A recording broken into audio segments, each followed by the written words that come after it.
So reading from the book of Esther, starting at chapter 2, verse 1. Later, when King Xerxes' fury had subsided, he remembered Vashti and what she had done and what he had decreed about her. Then the king's personal attendants proposed, "Let a search be made for beautiful young virgins for the king. Let the king appoint commissioners in every province of his realm to bring all these beautiful young women into the harem at the citadel of Susa. Let them be placed under the care of Haggai, the king's eunuch, who is in charge of the women, and let beauty treatments be given to them. Then let the young woman who pleases the king be queen instead of Vashti." This advice appealed to the king, and he followed it. Now there was in the citadel of Susa a Jew of the tribe of Benjamin named Mordecai, son of Jair, the son of Shimei, the son of Kish, who had been carried into exile from Jerusalem by Nebuchadnezzar, king of Babylon, among those taken captive with Jehoiakim, king of Judah. Mordecai had a cousin named Hadassah, whom he had brought up because she had neither father nor mother. This young woman, who was also known as Esther, had a lovely figure and was beautiful. Mordecai had taken her as his own daughter when her father and mother died. When the king's order and edict had been proclaimed, many young women were brought to the citadel of Susa and put under the care of Haggai. Esther also was taken to the king's palace and entrusted to Haggai, who had charge of the harem. She pleased him and won his favour. Immediately he provided her with her beauty treatments and special food. He assigned to her 7 female attendants selected from the king's palace and moved her and her attendants into the best place in the harem. Esther had not revealed her nationality and family background because Mordecai had forbidden her to do so. Every day he walked back and forth near the courtyard of the harem to find out how Esther was and what was happening to her. Before a young woman's turn came to go into King Xerxes, she had to complete 12 months of beauty treatments prescribed for the women, 6 months with oil of myrrh and 6 with perfumes and cosmetics. And this is how she would go to the king. Anything she was wanted was given her to take with her from the harem to the king's palace. In the evening she would go there, and in the morning return to another part of the harem to the care of Shashgaz, the king's eunuch who was in charge of the concubines. She would not return to the king unless he was pleased with her and summoned her by name. When the turn came for Esther, the young woman Mordecai had adopted, the daughter of his uncle Abihail, to go to the king, she asked for nothing other than what Haggai, the king's eunuch, who was in charge of the harem, suggested. And Esther won the favour of everyone who saw her. She was taken to King Xerxes in the royal residence in the 10th month, the month of Tebeth, in the 7th year of his reign. Now the king was attracted to Esther more than to any of the other women, and she won his favour and approval more than any of the other virgins. So he set a royal crown on her head and made her queen instead of Vashti. And the king gave a great banquet, Esther's banquet, for all his nobles and officials. He proclaimed a holiday throughout the provinces and distributed gifts with royal liberality.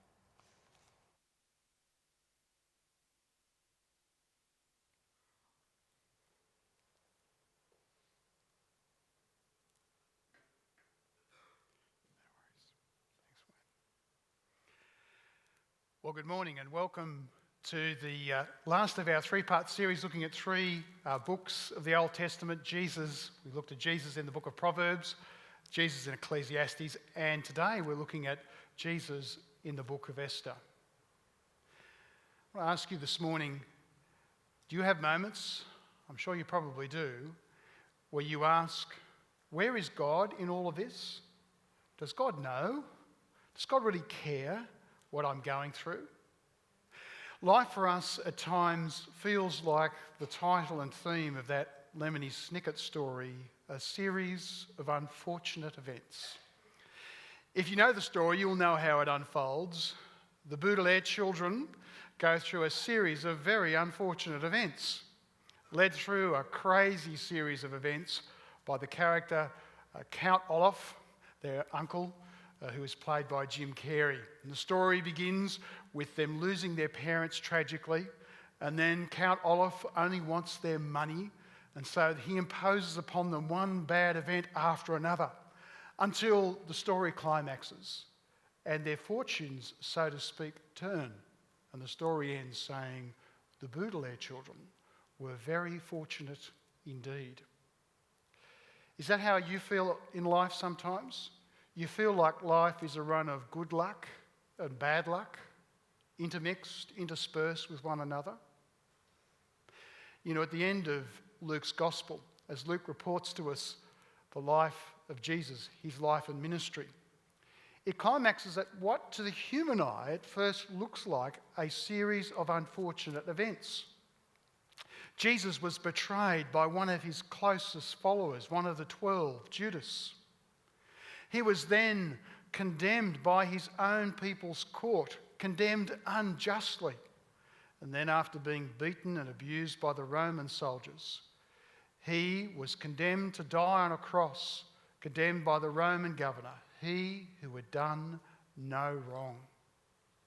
And so it shouldn't surprise us that Luke, reporting what is a very human moment, reports at the climax of Luke's gospel the natural human response of two of the disciples. We're told their faces were downcast. The book of Esther helps us as we deal with the real experience of life where we feel at times our life seems like a series of unfortunate events, possibly interspersed with fortunate events, like this story climaxes, when we feel our life is a run of good luck and bad luck. How are you thinking? How are you feeling about your life? The way it is right now, the way it's been in the past, how you might anticipate it will be in the future. The book of Esther helps us with this real life question.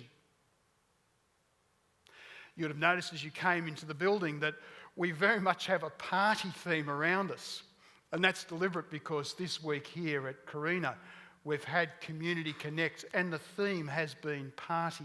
And it's climaxing this afternoon, as you heard, with an activity at 4:30 where all the people involved will gather together. And I'm sure the kids are looking forward to that, joining together and celebrating together this afternoon. Did you know in the Jewish calendar, in the last month of the Jewish year, on the 13th day, Jewish boys and girls get very excited because the following day they have a great party, a party in their culture that feels a lot like Christmas does in our culture. They have celebrations and giving gifts and are generally a good time. And the name of this party in the last month of their year, on the 14th and 15th days, has a name that reminds us of something like a rolling of the dice, literally in their language, a casting of the lots. It's the festival of Purim.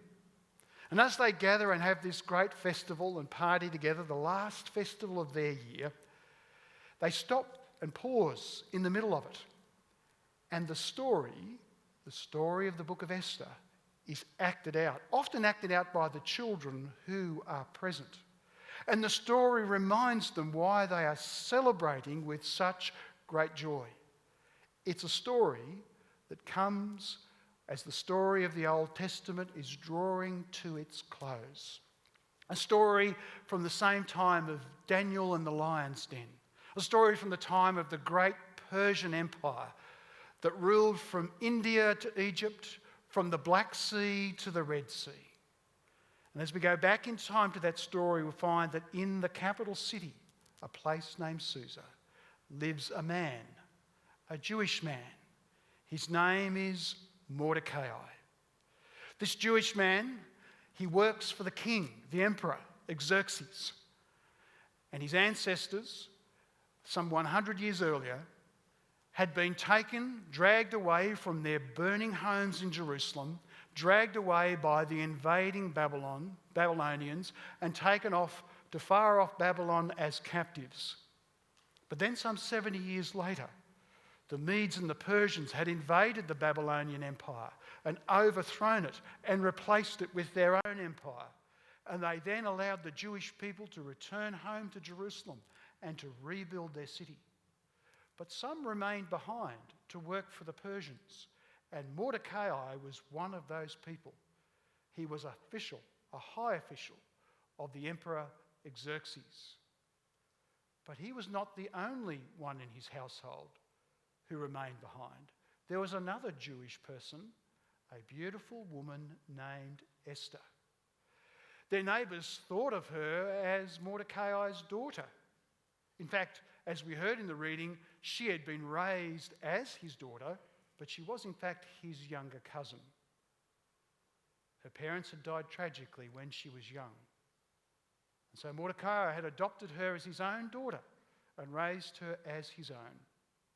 And as we're introduced to Mordecai and Esther, the question for us as we put ourselves in their shoes is we wonder, how will life unfold for Esther and Mordecai?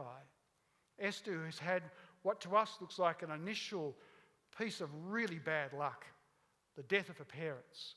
But then there's this piece of really good luck where she has this great older cousin in Mordecai who raises her as if she was his own daughter. How will their story unfold?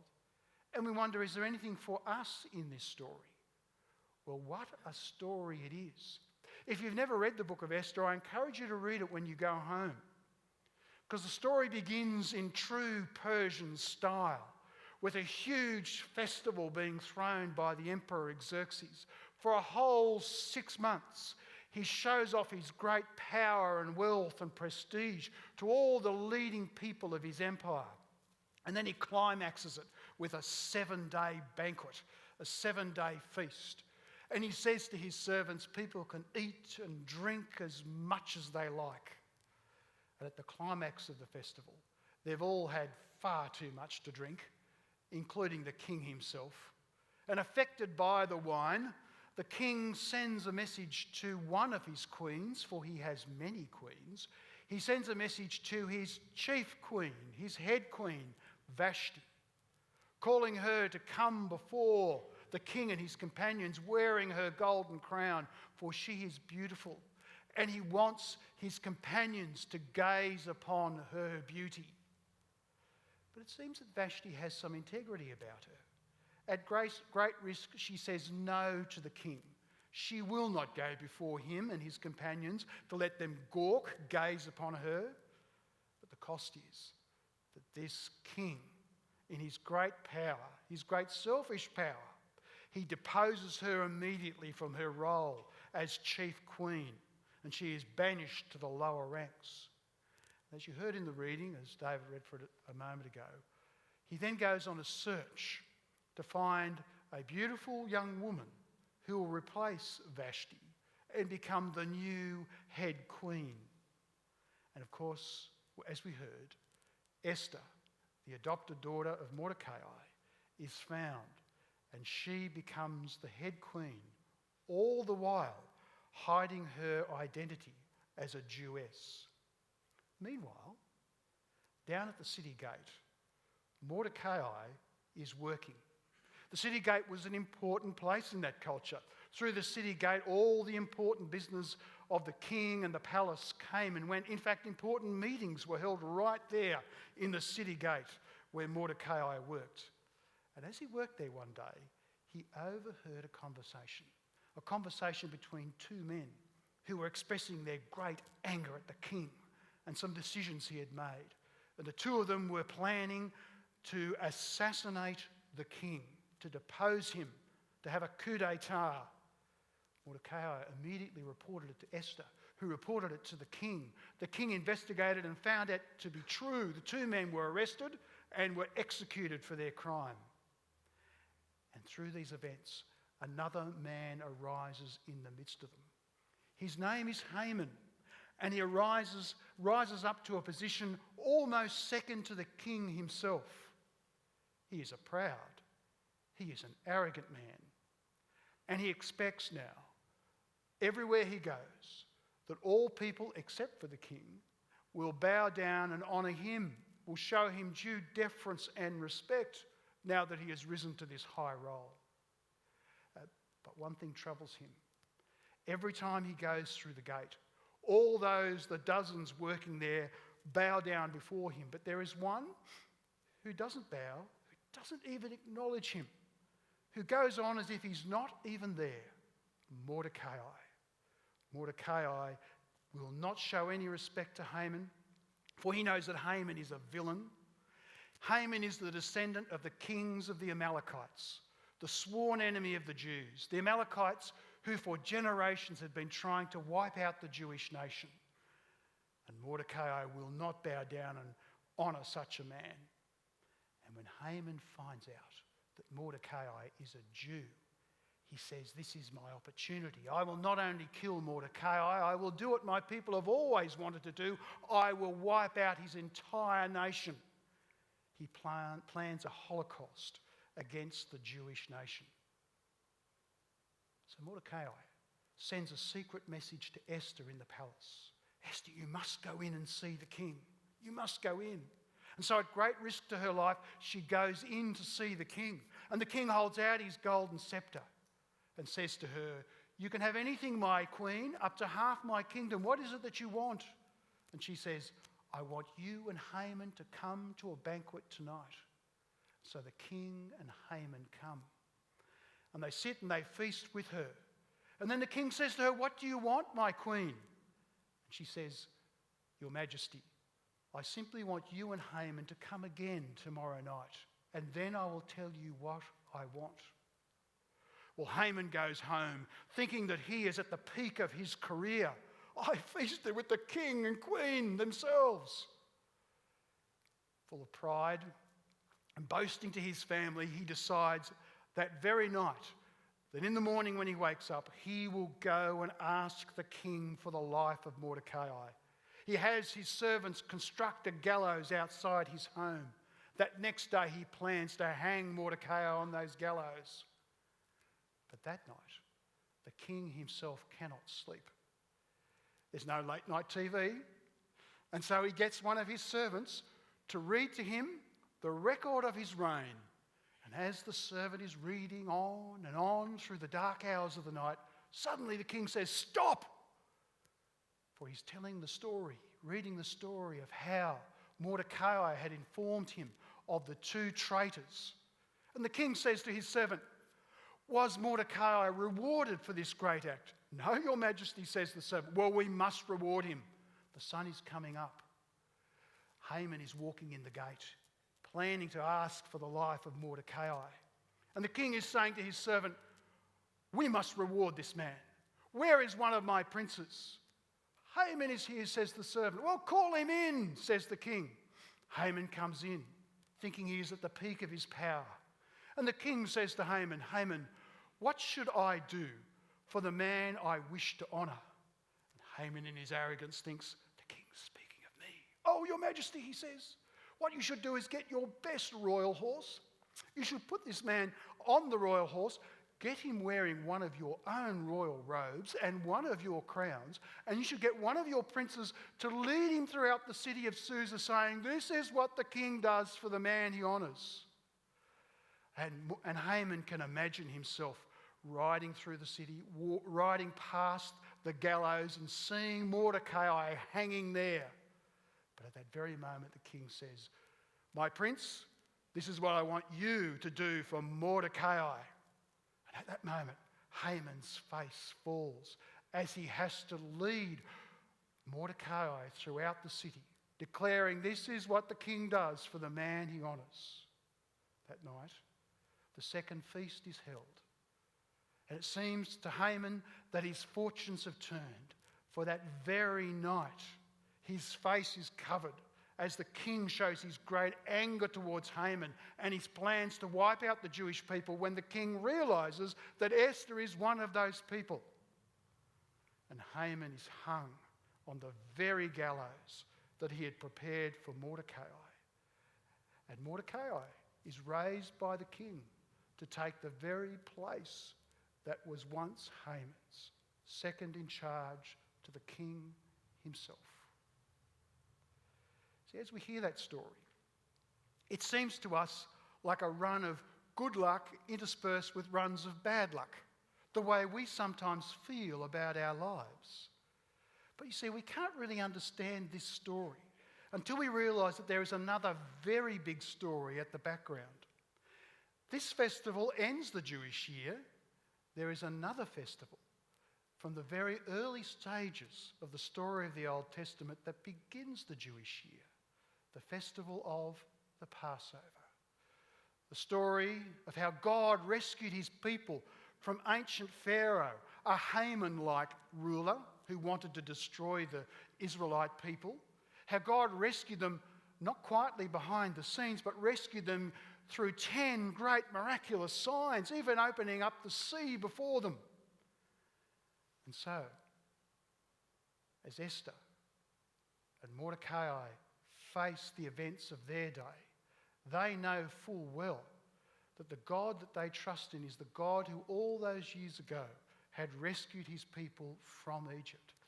And so at the moment, when Mordecai says to his adopted daughter, "You must go in and see the king," and she replies and says, "Don't you realise that if I go in and see the king unannounced, unless he holds out the golden scepter, I must die?"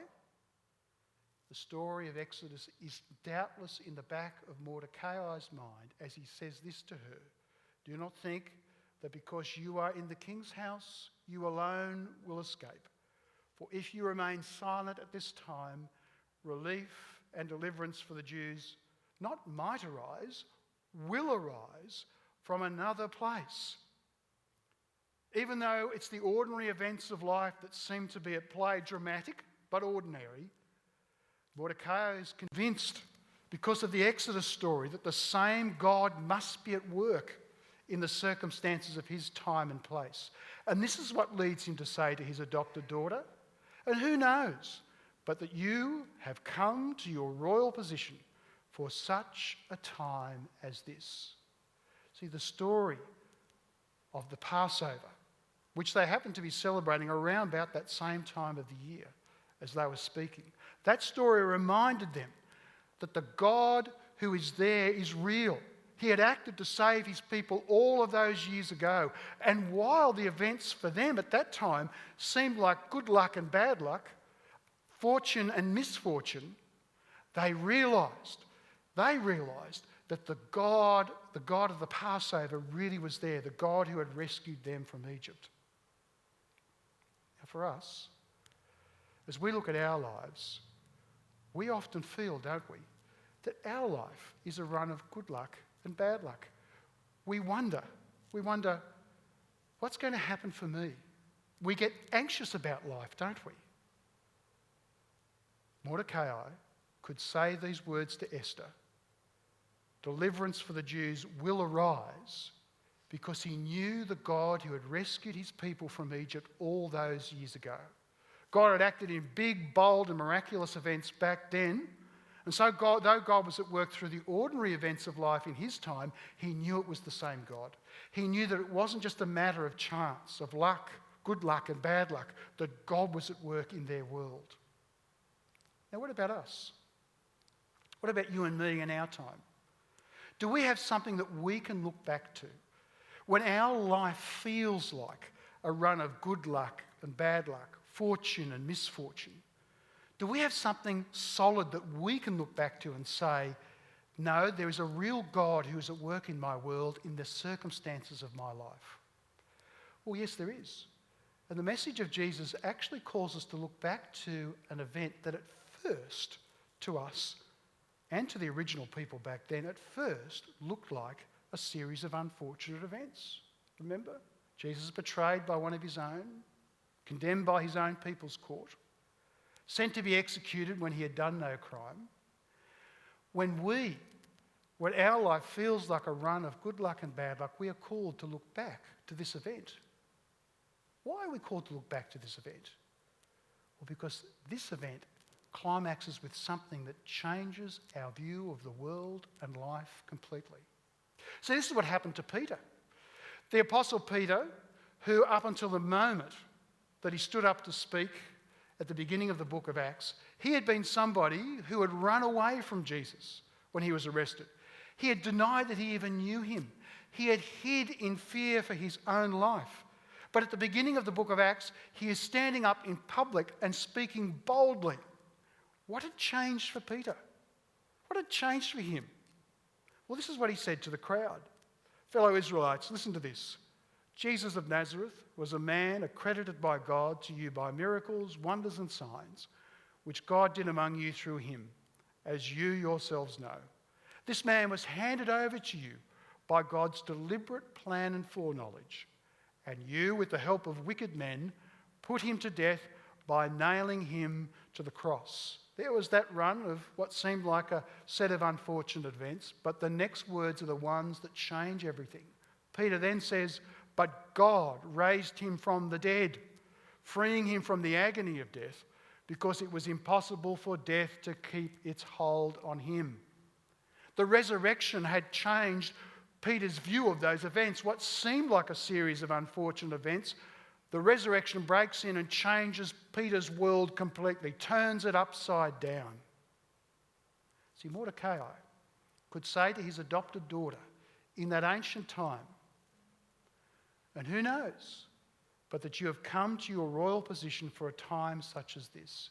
He could say it because he had the Exodus story in the back of his mind. He knew that God was real, God was there, and God must be at work. That we have something much better. Like Peter, we have the resurrection of Jesus. We can know for certain when our life feels like a run of good luck and bad luck, like that the personal God is really there, and we know he's there because of the resurrection of Jesus. God is real. Now, Esther and Mordecai, as they faced the dangerous days that they lived in, they could not be certain whether they themselves personally would survive those dangerous days or not. But they could be certain. They could be certain that God was at work. The personal God who had rescued their people from Egypt all those years ago was at work in their world. They could be confident of that.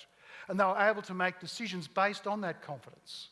So the book of Esther helps you and me as we reflect on the reality that our life at times feels like fortune and misfortune, good luck and bad luck. We're meant, when we look at the book of Esther, to come to Jesus and realise that's not what life's about. You and I are in this time and in this place in the plan of God. You and I aren't accidents. We are here, like Esther was in her time, in the plan of God. And though at times our life feels like good luck and bad luck, it's not. The God who raised Jesus from the dead is at work in our world and is at work in our lives. That's why Paul can say to the Philippian Christians in that letter we'll be looking at in term 4, he can say to them, rejoice in the Lord always. I will say it again, he says to those Christians, rejoice. Always. Whether life feels like good luck or bad luck. Whether it feels like I'm going through a time of good fortune or bad fortune. He says, whatever it is, rejoice. Why? Why rejoice? Because the resurrection of Jesus, the death and resurrection of Jesus, makes it certain for us that the personal God who really cares about us is at work in our world. That we are not here by accident. That we somehow fit into the plan of God. And God is at work in all the circumstances of our lives. And that's why Paul can go on and say to those early Christians, therefore, do not be anxious about anything. See, the resurrection of Jesus didn't happen. You and I would have very good reason to be anxious about everything, wouldn't we? If life really was just a roll of the dice, good luck, bad luck, chance, fortune, misfortune, we'd have very good reason to be anxious about everything, wouldn't we? But Paul says, because of the resurrection of Jesus, don't be anxious about anything. The personal God who cares about you, he is really there. So therefore, in every situation, speak to God by prayer and petition with thanksgiving. Present your requests to God. See, the resurrection changes our view of our life, just as the Exodus story changed things for Mordecai and Esther. And Paul gives this promise that when we see things that way, he says the peace of God which transcends, which sits way above all understanding, will guard your heart and your mind in Christ Jesus. Friends, I don't know whether you would say you feel like you're going through a time of fortune or misfortune, good luck or bad luck. However it feels, the resurrection of Jesus says to you and me that the personal God who actually cares about us, he is really there. That you and I aren't accidents. That somehow our lives and all the events of our lives fit into the plan of God. And therefore we don't need to be anxious about anything, but in all the circumstances of life to present our requests to God, knowing that he cares about us, and the peace of God will guard our heart and our mind.